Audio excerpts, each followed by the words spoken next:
compléter un petit peu les propos de Christophe. Effectivement, cette notion de justice-là nous a été, je veux dire, dès les premières heures, livrée par beaucoup de personnes.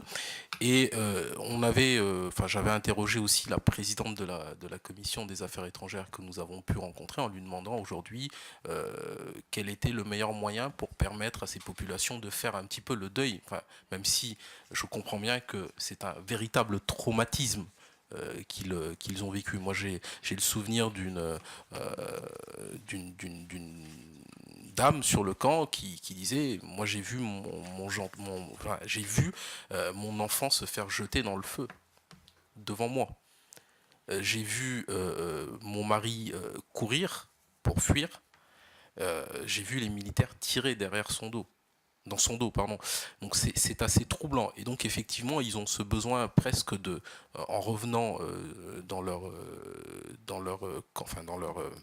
pays, ils ont besoin de ce sentiment d'établir la justice à travers peut-être une commission de réconciliation ou que sais-je, mais c'est important vu le traumatisme qu'ils ont vécu. Mais au-delà de ça, moi je pense encore une fois qu'il faut vraiment régler cette question d'apatride, de Rohingyas apatrides. Ils n'ont pas, encore une fois, ils n'ont jamais eu d'état civil, ils n'ont jamais eu accès à l'eau, à la santé. Je parle même pas de l'éducation. On ne les connaît pas. Et aujourd'hui, il me paraît très difficile d'accepter de reprendre des personnes qu'on n'a jamais connues, enfin qu'on n'a jamais identifiées en termes d'état civil. Merci beaucoup. Frédéric Petit.